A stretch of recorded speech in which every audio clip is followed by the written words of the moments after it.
Holy sandwiches, man. Do you feel that in the air?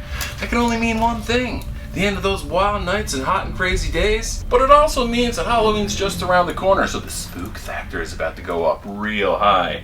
But that don't mean that we can't still have some laughs. So cuddle up on the couch with me, pop a wizard, and let's delve into a movie that really needs no introduction whatsoever. Ghostbusters.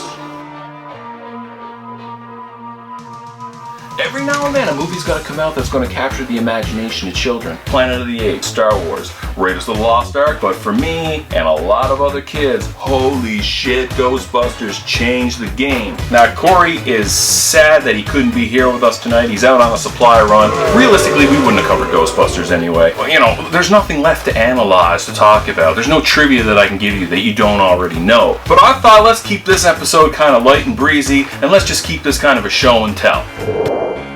Wow, we now return to life after late fees.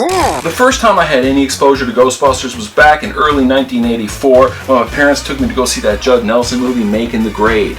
On the wall, in the back of the Avalon Mall, there was a simple black one sheet with no text whatsoever. I had no idea what the hell I was looking at. But on June 8th, 1984, that all changed. Ghostbusters fever swept the nation. Ray Parker Jr. dominated the airwaves. I don't think there was a commercial or radio jingle that didn't parody or steal somehow from the Who You Gonna Call tagline. From plumbers all the way down to pest control. 1 in 10 humans, I can guarantee you, was sporting a Ghostbusters shirt. But strangely enough, in all this Ghostbusters mania, there wasn't a lot of merchandising or marketing aimed at children.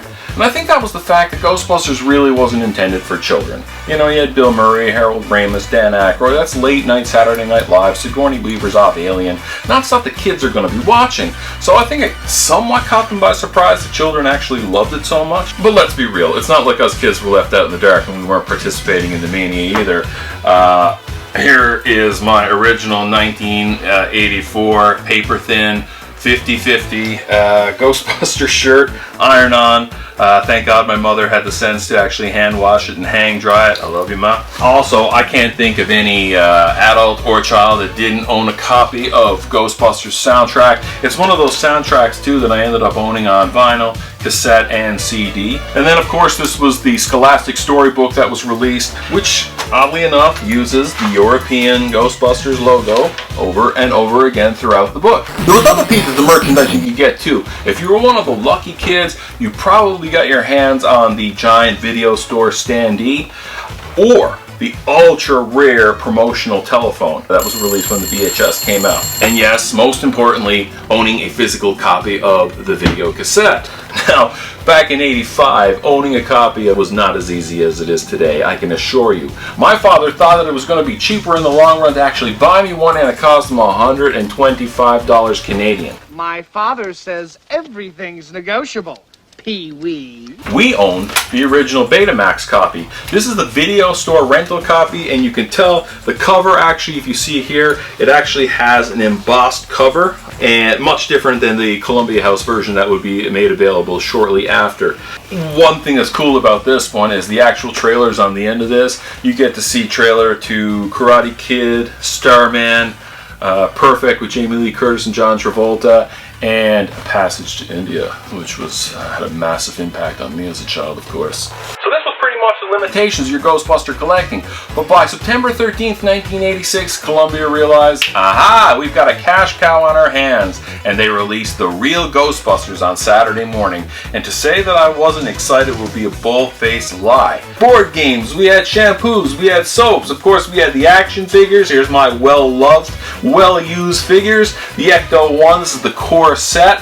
There's placemats, there's actually water guns, you could buy slime, there was sticker books, there was trading cards. There was a highly elusive cereal that I never ever got to taste, and that burns my ass to this day. Tastes real good. Ghostbusters! So with this kind of money-making machine, it was inevitable that Columbia was going to turn the screws and insist on a Ghostbusters 2. Now, I know a lot of you out there love Ghostbusters 2. It really kind of depends on your age, too. If you were very, very young and you were exposed when you were 5 and 6 to the real Ghostbusters, man, Ghostbusters 2 is going to be right up your alley. But like that pink slime that was running and coursing through this film, I feel that the effects of the real Ghostbusters actually kind of polluted the purity of Ghostbusters. You could really tell that the main demographic was children. I know. Why don't we all sit down and we'll have fun? Yeah! I will say in this film's defense, though, I was in grade 7. I was 13 years old, so my interest in Ghostbusters was kind of, you know, heavy metal was the name of the game for me in true blue horror films. Hey, I thought this was supposed to be a mini! Yeah, sorry about that. I get excited talking about Ghostbusters. I'll get to the point. There was one thing that we all wanted as kids. How many of you actually wandered the house with your parents' vacuum strapped to your back, searching for spooks and ghouls? Hey, you guys got another one of those proton packs? My kid brother really wants one. The proton pack is not a toy. I guess that's right. The idea of owning a proton backpack or positron collider or whatever the hell you want to call it seemed very, very impossible. But in today's generation, there are literally hundreds of thousands of fans that have actually made this dream come true. I'm one of them.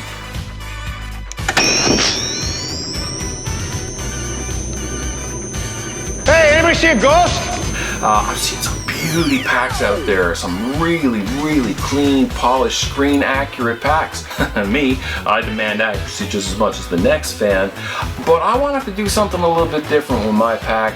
I wanted it to look like it was the actual first packs that they actually used, one that they probably used at the Sedgwick Hotel. I wanted it weathered, worn, beaten, dusty, falling apart. That was one of those customizations that a lot of fans like to do themselves, and I'm one of those. There is also a huge rift amongst Ghostbuster fans, the color of the actual jumpsuit. Believe me, this is a war that is raging still to this day amongst survivors. And it all depends on the lighting, believe me. It's a weird effect that happens with this costume. Anyways, that's all I gotta say about Ghostbusters. Not blowing your mind here. The stuff is well documented. Just wanted to keep in touch with you guys, keep you company during the apocalypse. And Corey will be back, and we'll have a new full episode coming up soon. Till then, don't forget to subscribe. And I love you.